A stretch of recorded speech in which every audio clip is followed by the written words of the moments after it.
Afrique des libertés. Bonjour. Nous sommes le 15 février 2023. Et je voudrais répondre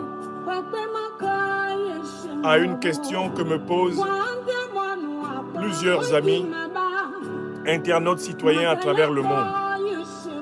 L'annonce le 13 février par Alassane Dramane Ouattara de la mise en place de nouvelles conditions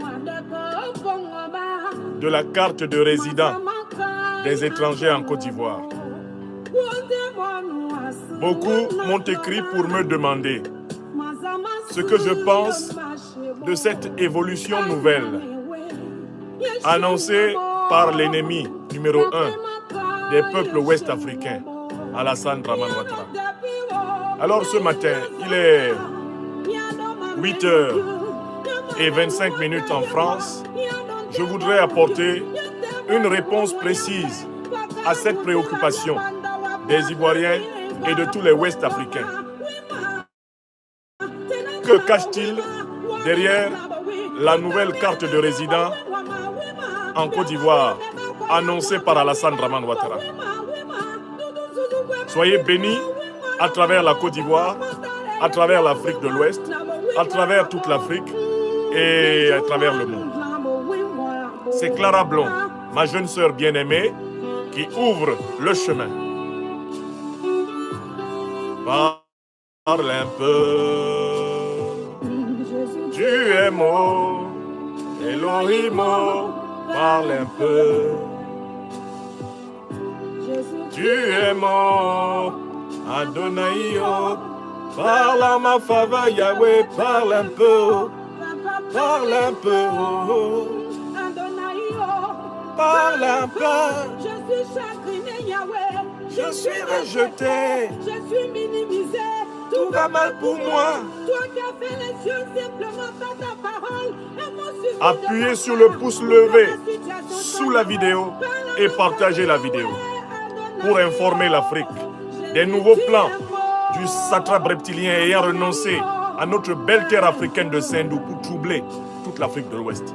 Alassane Dramane Ouattara, l'homme au faciès asymétrique et à la démarche en point virgule.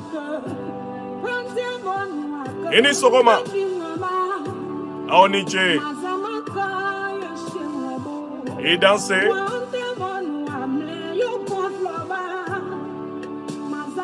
Janouo, Anouo. Je salue ma terre adoptive de Côte d'Ivoire ce matin.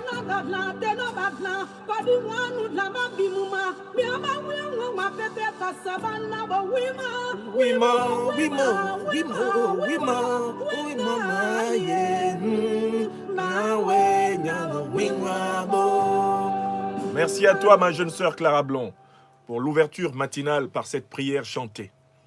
Ivoirienne, Ivoirien, je vous salue de Korogo à Boisseau, je vous salue de Mans à Ferkesedougou, je vous salue d'Odiéné à Coupé, je vous salue d'Abidjan à Tous les Pleux, je vous salue à Daoukro, à Yamoussoukro, à Bouaké, je vous salue à Danané, je vous salue à Alépé, je vous salue à Sikensi, mon petit village Abidji.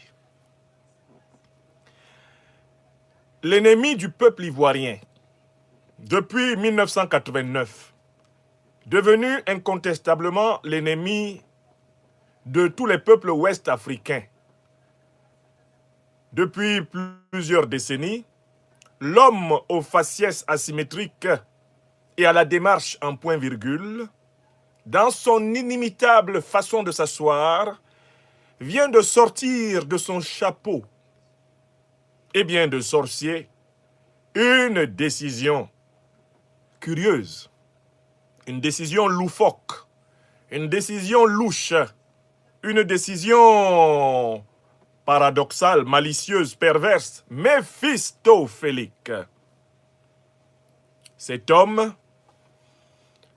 qui prétend être né 3 fois pour la même vie, avec les mêmes empreintes digitales, cet homme qui a renié la terre où repose son propre père et sa propre mère, parce qu'il courait après le veau d'or du pouvoir, cet homme,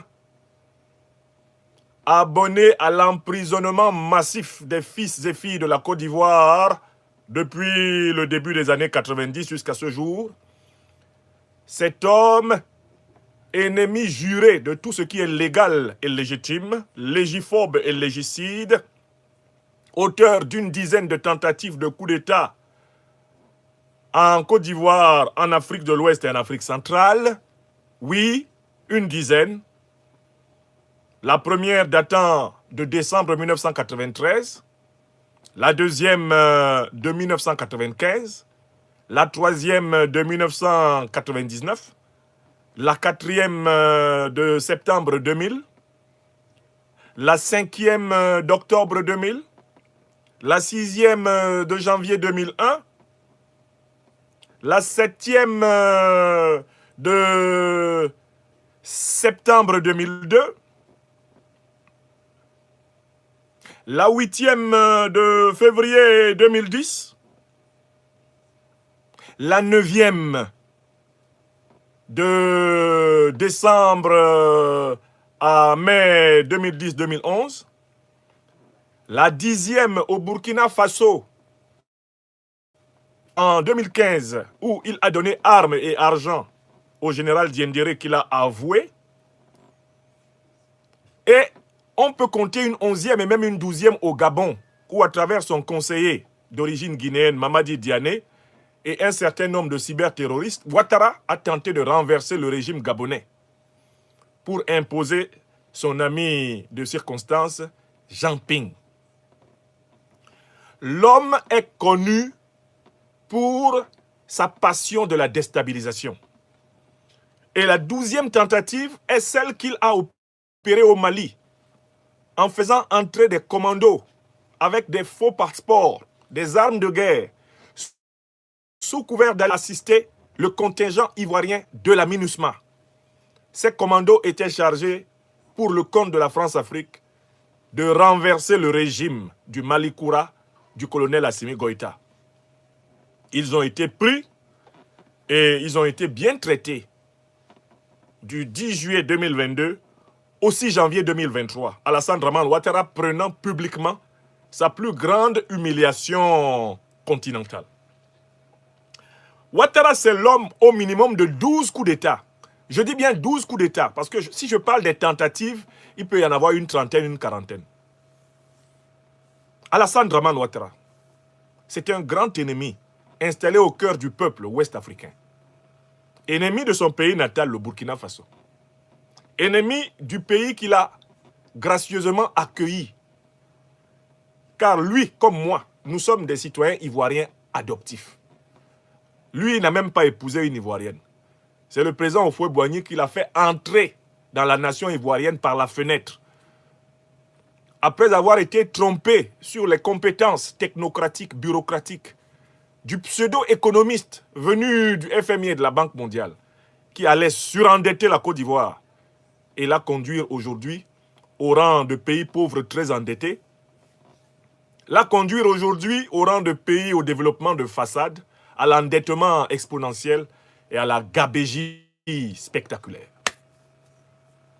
Ce monsieur, d'Alassane Dramane Ouattara, sur lequel j'ai écrit 3 livres, ce monsieur dont l'illusion, un temps, me trompa, et je l'ai avoué ici, ce monsieur n'a pas fini de faire souffrir les Ivoiriens, les Ivoiriennes. Il n'a pas fini de faire souffrir les Africaines et les Africains, car il a été dépêché par l'impérialisme, l'ultracapitalisme, le néolibéralisme occidental pour être le régent de son système ouest-africain. Et il est un servile et obéissant et discipliné et soumis servant du néocolonialisme français, qui lui a donné sa première carrière de base comme gouverneur de la succursale ouest-africaine de la Banque de France. C'est de lui qu'il est question. Les Ivoiriens et les Ivoiriens ne doivent pas oublier que le plus grand mal qui les ait frappés depuis que cette nation existe, tracée par les colons sur le fond des royaumes africains de cette côte, le plus grand mal qui ait vraiment frappé la Côte d'Ivoire après la barbarie négrière, après la haute criminalité coloniale, le troisième plus grand malheur qui ait frappé la Côte d'Ivoire s'appelle Alassane Dramane Ouattara. Un nom, une tragédie. Ce monsieur a été assommé par les événements politiques de la semaine passée. Et parmi les événements politiques de la semaine passée, la réunion tenue à Ouagadougou entre les ministres des Affaires étrangères du Burkina Faso, Madame Olivia Rarnyanyewende Rwamba, du Mali, l'ambassadeur Abdoulaye Diop, de la Guinée-Conakry, le ministre Maurice Sanda Kouyaté. Les retrouvailles de ces trois ministres des Affaires étrangères et le communiqué qu'ils ont publié, le programme d'action qu'ils se sont donné, consistant à réaliser pour les trois pays ce que la CEDEAO n'a pas pu réaliser pour les 15. Tout cela a provoqué un état de panique générale dans la néocolonie CEDEAO et une panique générale chez les maîtres néocolons français, une panique générale chez les maîtres néocolons occidentaux et notamment outaniens. Car la CEDEAO est une organisation sous-régionale vassale du néocolonialisme français et qui est désormais contrôlée par l'OTAN, qui a un bureau en son sein, qui a même passé des conventions avec l'OTAN, soi-disant pour combattre le réchauffement climatique et le terrorisme. Comme si ce n'était pas l'OTAN qui était le plus grand regroupement de puissances pollueuses de la Terre, responsable du réchauffement climatique, et comme si ce n'était pas l'OTAN qui avait déstabilisé l'Afrique avec les terroristes d'Al-Qaïda et de l'État islamique, en détruisant la Libye, en assassinant Kadhafi. On vient installer un bureau de l'OTAN à l'intérieur de la CEDEAO pour combattre les conséquences de la politique de l'OTAN. Les Africains doivent savoir qui est Ouattara. Il est l'incarnation de la diabolicité subie par l'Afrique depuis 600 ans. C'est un renégat. Et j'avais fabriqué pour lui le concept de reniard. Cet homme, c'est un reniard. Parce que quand quelqu'un crache sur la tombe de ses propres ancêtres, c'est plus qu'un renégat, c'est un reniard. Parce que le Burkina Faso l'a aussi vomi. Pendant longtemps, il a trompé les Burkinabés en tentant de passer en Côte d'Ivoire pour leurs défenseurs. Maintenant, les Burkinabés savent que leur fossoyeur en chef, depuis plusieurs années, c'est Ouattara. Ils l'ont donc vomi. Donc, il a été vomi par ceux qu'il a vomi. Du coup, lui, il a renié le Burkina et le Burkina l'a renié. Quand il a renié le Burkina, il était un renégat. Mais quand le Burkina l'a renié, il est devenu un reniard. C'est-à-dire un renégat maudit. C'est ça, Ouattara. C'est ce qu'il est. Comme le disait le président Laurent Gbagbo, ce n'est pas une insulte, c'est la description. Un menteur, menteusement menteur, triplement, quadruplement, exponentiellement, logarithmiquement menteur. Un mythomane fiefé, un mélangeur, un ennemi de la vérité, justice, solidarité des Africains. Ce monsieur-là, quand il a donc regardé la réunion qui s'est tenue avec le communiqué du 9 février, qui a été lu en français et qui a été résumé en langue africaine bambara. Alassane Ouattara est entré dans une transe. Il a fait presque des convulsions baveuses. Car en réalité, son projet d'être le régent de la France-Afrique en Afrique de l'Ouest, le représentant de l'impérialisme et du colonialisme français et occidentaux en Afrique de l'Ouest, ce projet s'écroulait. Vous savez, Alassane Ouattara a déjà avoué publiquement que lui, il était pour davantage avoir le poste d'empereur. Parce que le poste d'empereur, disait-il, à une journaliste éberluée, est préférable à celui de président. I think I would have been an emperor, because being an emperor is better much than being a president. Dans son anglais transparent, dans son engrais light. Voilà ce que Ouattara a dit. Dans sa tête, Ouattara n'a jamais renoncé au rêve d'être le président et du Burkina, et de la Côte d'Ivoire, et du Mali, et de la Guinée, et du Togo, et du Bénin, et de la Guinée-Bissau. Bref, le président de toute l'Afrique de l'Ouest. Dans sa tête, c'est ça. Puisqu'il a inventé une généalogie mensongère dans laquelle lui descendrait des empereurs de Kong. Kong où on ne le connaît pas, où il ne passe pas les vacances. Il a tellement menti sur Kong qu'il sait que s'il va là-bas, les mânes sacrés de la ville de Kong vont le tétaniser et le foudroyer. Il ne dort pas là-bas. Va pas là-bas. Il sait. Ouattara s'est rêvé une généalogie imaginaire, une généalogie bricolée de descendants d'empereurs, et toute sa carrière politique est bâtie sur ce mensonge qu'il s'est raconté. I think I would have been an emperor. It is better much to be an emperor than being a president. Le problème, c'est que s'il prétend être descendant des rois de Kong, est-ce que les rois de Kong étaient les rois de toute la sous-région? Est-ce que les rois de Kong étaient les rois du Mali? Est-ce que les rois de Kong là étaient les rois du Ghana, les rois du Togo, les rois du Bénin? Est-ce qu'ils étaient les rois du Burkina? Il a rêvé de ça où?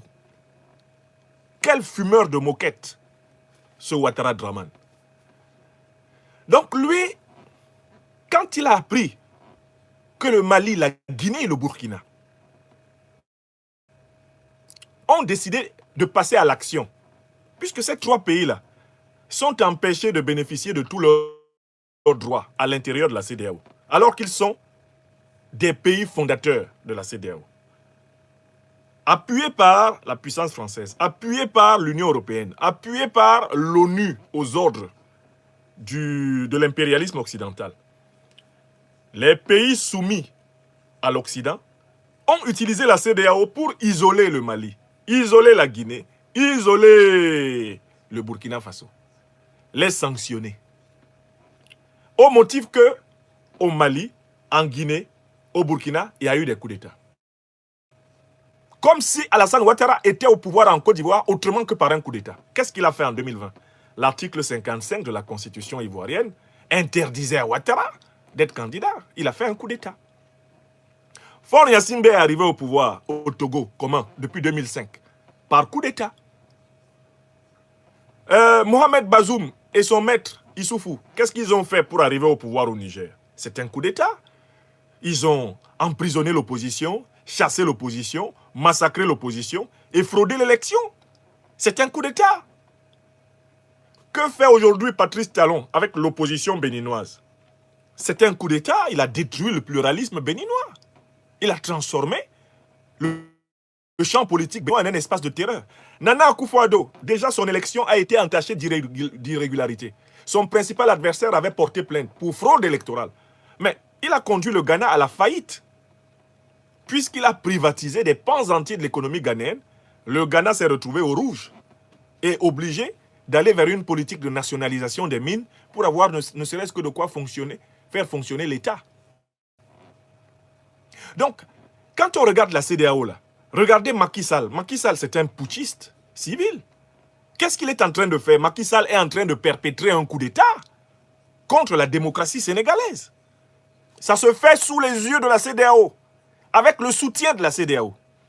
Tous les pays que je viens de citer, où les pratiques, la Guinée-Bissau, mais c'est un coup d'État, Mbalo, c'est un tricheur, c'est un fraudeur, c'est un voleur, c'est un escroc, c'est un menteur de haut vol. Mbalo, c'est... Mais attendez, c'est pas un chef d'État, c'est un chef de gang.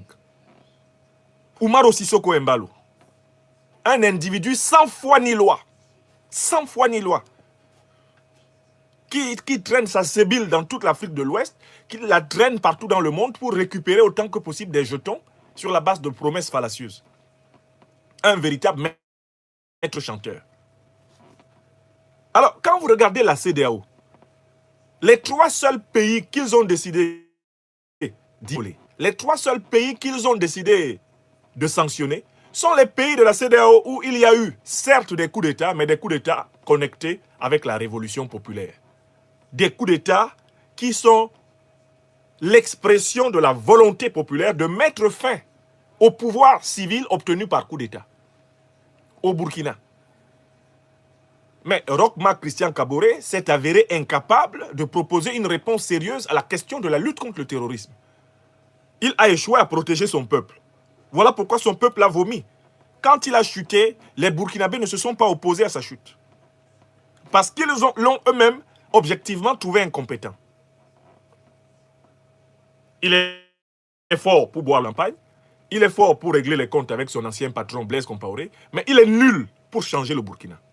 Lui-même, il est assis à Ouaga, il sait que ça l'a dépassé. Quand le Damiba est arrivé, c'était pour porter l'élan révolutionnaire du peuple burkinabé, voulant retrouver les énergies qui lui avaient permis de s'inscrire dans la grande histoire du XXe siècle, à travers la révolution de 1983-87, sous le président Thomas Isidore Noël Sankara. Damiba arrive, lui aussi se met au champagne, lui aussi se met dans la jouissance. Courir à gauche, courir à droite, remplir toutes les croupes qu'il peut trouver. Les Burkinabés ont de nouveau soutenu l'arrivée de quelqu'un de beaucoup plus sérieux.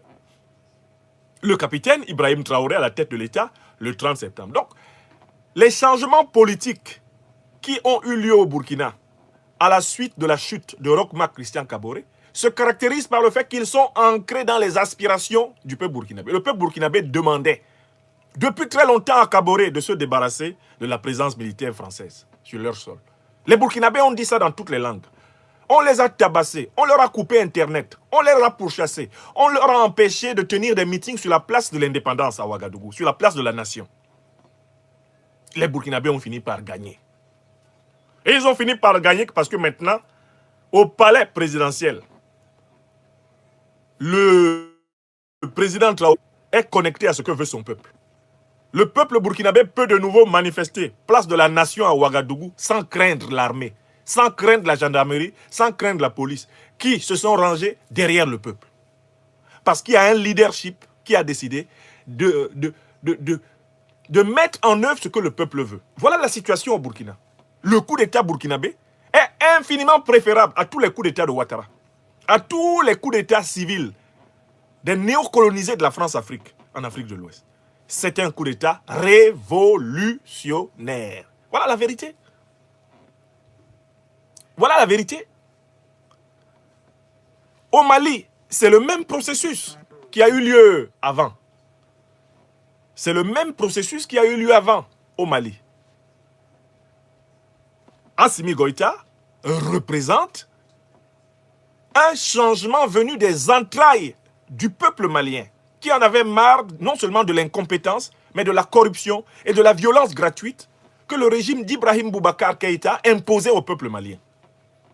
Le coup d'État de 2020 contre Ibrahim Boubacar Keïta n'est que la phase finale d'un processus révolutionnaire venu des entrailles de la société malienne, qui a compris que IBK et son régime de prévaricateur n'étaient pas à la hauteur du redressement du Mali. Un coup d'État révolutionnaire. Mamadi Doumbouya en Guinée, lui, il est dans une situation un peu plus ambiguë.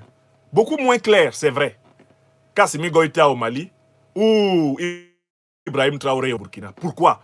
Parce qu'il a gardé une partie de son système politique sous le contrôle du colon français. Il continue à se faire assister, accompagner militairement par le colon français. Mais de l'autre côté, Doumbouya a pris conscience du fait qu'on ne peut pas gouverner la Guinée en négligeant le fait que le fauteuil de président de la Guinée connut un jour la présence d'un certain Ahmed Sékou Touré, l'homme du non de 1958, et bien au colonialisme français, le non à De Gaulle.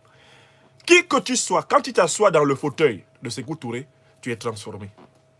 Et c'est grâce à cette transformation, produite par ce fauteuil, cette position de chef de l'État guinéen, qui fait que Mamadi Doumbouya, tout en étant tributaire encore des Français, pour sa propre sécurité, prétend-il, et pour la stabilité de son régime, en tant qu'ancien légionnaire de la Légion étrangère française, Mamadi Doumbouya a posé des actes objectifs. Il a posé des actes objectifs de loyauté envers le Mali et de loyauté envers le Burkina. Il a refusé de s'associer aux sanctions unilatérales de la CEDEAO contre le Mali. Il a refusé de pratiquer l'embargo contre le Mali, a offert les ports de Guinée au peuple frère du Mali. Et il a continué une concertation au plus haut niveau entre le gouvernement guinéen et le gouvernement malien. Les deux gouvernements tiennent depuis plusieurs mois. Les gens ne s'en sont pas rendus compte. Depuis plusieurs mois, le gouvernement guinéen et le gouvernement malien tiennent des conseils de gouvernement en commun. Des ministres guinéens viennent participer au conseil de gouvernement à Bamako. Des ministres maliens vont participer à des conseils de gouvernement à Conakry. Les gens n'ont pas vu ça.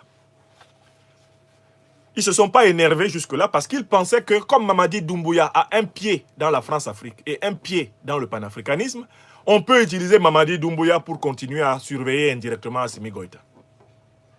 Maintenant que Ouagadougou a rejoint la dimension de la révolution avec l'avènement du capitaine Ibrahim Traoré à la tête du Faso, les données ont changé. Les données ont changé parce que désormais, il y a deux États qui ont une révolution populaire sérieuse, anticolonialiste, anti-France-Afrique. Deux États qui ont ordonné le retrait des troupes françaises et bien du sol africain. Et puis, il y a un État qui a déjà un pied dans la même révolution et l'autre encore dans la France-Afrique. Donc, quand vous comptez Guinée, Burkina, Mali, vous avez 2/3 de pays qui ont déjà basculé hors de la France-Afrique. La situation s'aggrave lorsque Mamadi Doumbouya, Assimi Goïta, Ibrahim Traoré donnent leur quitus à leur ministre des Affaires étrangères pour concevoir un cadre, c'est-à-dire une organisation commune, c'est-à-dire en fait une fédération. C'est cet événement qui a eu lieu la semaine passée. Alors, maintenant qu'ils ont décidé d'aller à la fédération, et je vous ai fait une conférence récemment où j'ai analysé les objectifs de la fédération. Vous pouvez vérifier que les objectifs de la fédération sont pratiquement une copie conforme des objectifs de la CEDEAO. Comme la CEDEAO n'est pas capable d'accomplir ses objectifs, sans se retirer pour le moment de la CEDEAO, ils ont décidé d'accomplir ces objectifs avec entre États déterminés à aller de l'avant. Ils ont compris que la CEDEAO est faite pour les bloquer, pour maintenir les peuples africains dans l'arriération. Ils ont donc décidé de créer un cadre pour avancer. Ce qui fait mal à Ouattara et à ses maîtres, ce qui fait mal à toute la smala de chefs d'État corrompus de la CEDEAO, c'est le fait que les présidents Assimi Goïta, Mamadi Doumbouya et Ibrahim Traoré soient passés enfin à l'action. Avant, c'était des déclarations d'intention, maintenant ce sont des faits. L'un des faits qu'on a observé la semaine passée, c'est que les 3 ministres des Affaires étrangères ont signé un communiqué commun de solidarité envers la Turquie et la Syrie, frappée par un tremblement de terre. C'est-à-dire qu'ils ont commencé à mettre en place une diplomatie commune. Par cet acte-là, ils ont voulu montrer qu'ils sont sur le terrain. Ils ont annoncé des projets pour lesquels ils ont commencé immédiatement à travailler. 1. Le Burkina va utiliser le port de Conakry comme le Mali. Ce qui va augmenter les recettes de la Guinée. Et bien sûr, créer un immense trou dans les recettes d'Alassane Draman Ouattara en Côte d'Ivoire. 2. Ils ont décidé de construire un chemin de fer solide. Ouagadougou, Bamako, Conakry. Et ils sont à la recherche de fonds pour cela. 3. Ce qui a effrayé encore Ouattara et ses maîtres, encore plus, ils ont décidé de mutualiser leurs moyens dans le domaine de l'exploitation minière, afin d'être capables de produire du lingot d'or sous la forme finie. Et ainsi, en fait, avoir des réserves d'or communes, leur permettant de créer, en fait, une monnaie commune. Parce que si le Mali, le Burkina et la Guinée mettent ensemble des réserves d'or, prennent une partie de leurs réserves d'or et créent un fonds commun, mais ce fonds commun-là leur permet de créer une monnaie commune. Si vous possédez en commun de l'or, vous pouvez créer donc une monnaie, mais une monnaie qui va être indexée sur cet or et peut-être d'autres matières premières stratégiques. Celui qui possède telle unité de cette monnaie peut avoir la garantie que dans votre banque centrale, c'est-à-dire dans la banque centrale, par exemple, de la Fédération Mali-Guinée-Burkina, il y a l'équivalent en or. Si ils sont capables de le faire à 3, ils seront capables donc de payer toutes leurs factures sans passer par lui et moi. Ils seront capables de payer leurs factures sans passer par la BCAO. C'est-à-dire que le franc CFA ouest africain va mourir tout seul, sans qu'on le touche. Ils l'auront détruit en Wi-Fi. C'est-à-dire qu'ils ne le touchent pas. Ils se consacrent uniquement à élaborer leur monnaie commune. Ils créent une monnaie commune sur leur réserve d'or commune. C'est terminé. Avec ça, ils achètent ce qu'il leur faut. Ce qu'il leur faut pour construire le chemin de fer, ils l'achètent avec leur or. Ils n'ont pas besoin de CFA. Ils n'ont pas besoin de crédits de la Banque mondiale. Ils n'ont pas besoin de crédits du FMI. Alassane Ouattara, ayant vu cela, a alerté donc ses maîtres. Et ils ont décidé de riposter. Vous avez suivi la riposte. Ils ont d'abord envoyé des responsables de la CEDEAO, comme le deuxième vice-président du Parlement de la CEDEAO, Chouaïbou, le Nigérien, pour menacer les trois pays fédérés, en leur disant, on ne va pas vous laisser sortir de la CEDEAO, on vous maintient de force. Là, il y a une absurdité. Vous voulez maintenir de force la Guinée, le Burkina et le Mali dans votre CEDEAO. Mais en même temps, vous les maintenez sous sanction. Quel est le sens de tout cela? Vous privez les gens des pays entiers de leurs droits. Vous leur enlevez des prérogatives au motif qu'il y a eu coup d'État chez eux. Alors que vous tous, vous êtes des putschistes. Et que vos coups d'État, vous, sont des coups d'État néocolonialistes, des coups d'État impérialistes, des coups d'État narcissiques, des coups d'État de vilains voyous ennemis de l'Afrique. Alors que la Guinée, le Mali et le Burkina ont des coups d'État révolutionnaires, populaires, progressistes, panafricanistes. Voilà à quoi ça sert de forcer des gens à rester dans votre organisation, alors que quand ils restent dans votre organisation, ils ne gagnent rien. L'Afrique des libertés a un principe. Si tu ne m'arranges pas, il ne faut pas me déranger. Dans ma langue maternelle bantou bassa, on dit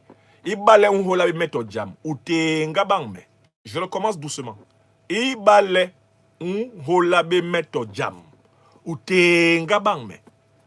tu ne me sers à rien, ne me dérange pas. Donc, la première réaction, celle des parlementaires de la CEDEAO, était un coup d'épée dans l'eau. Ça a fait pchit. Ça n'a amusé personne et personne ne s'est intéressé. Chouaïbou a été froissé et jeté comme un papier PQ dans la poubelle. On a tiré la chasse d'eau, on avance. Alors là, il faut qu'Alassane Ouattara sorte.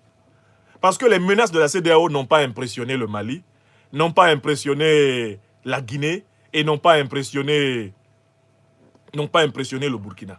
Alors, Alassane Ouattara a décidé de sortir le lundi 13 février, sans délai, selon sa méthode inimitable.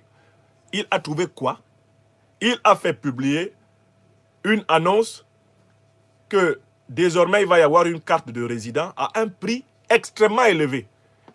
Et écoutez bien, cette carte de résident a un prix extrêmement élevé, hein, ça va à 300 000. Hein. Il y a des tranches 300 000. Hein, 300 000 pour les étrangers n'appartenant pas à la CEDEAO. Je recommence. Pour Alassane Ouattara, pour être résident en Côte d'Ivoire, si tu n'appartiens pas à la CEDEAO, il faut te préparer à payer à partir de 300 000 francs CFA. Il y a 300 000, il y a 150 000. Bref, tous ceux qui ne sont pas de la CEDEAO sont obligés de se préparer à payer des sommes énormes. En fait, que personne, de la plupart des étrangers qui y a en Côte d'Ivoire ne peut payer. 300 000 francs CFA par an de carte de séjour. Seuls peuvent payer de telles sommes des cadres qui gagnent des millions par mois. L'essentiel de l'immigration africaine, les millions d'Africains qui sont immigrés en Côte d'Ivoire ne peuvent pas payer 300 000 CFA par an pour une carte de séjour. Ils ne peuvent même pas payer 150 000. Ils ne peuvent même pas payer 50 000 par an pour une carte de séjour.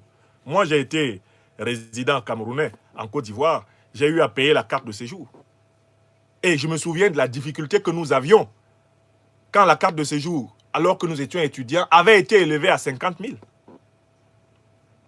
Même pour des étudiants, c'est-à-dire les gens qui sont encore un peu financés par leur famille.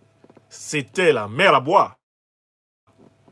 Alors un ouvrier qui n'est même pas sûr d'avoir 50 000 par mois pour manger et qui vit là en Côte d'Ivoire, qui vit dans les bidonvilles, etc., vous pensez que lui va trouver 150 000 pour vous donner? Donc Ouattara annonce en grande pompe la mise en place d'une carte beaucoup plus chère pour les ressortissants non CEDEAO. Quel est l'intérêt de tout cela? Alors, il y a des gens qui n'ont pas compris. Quand j'ai dénoncé ça ce matin, il y a quelques ignorants ou quelques esprits, comment on va dire, floutés, qui n'ont pas compris que Alassane Ouattara a fait ça par rapport au projet de fédération. En effet, en élevant anormalement le coût de la carte de résident en Côte d'Ivoire pour des ressortissants non CEDEAO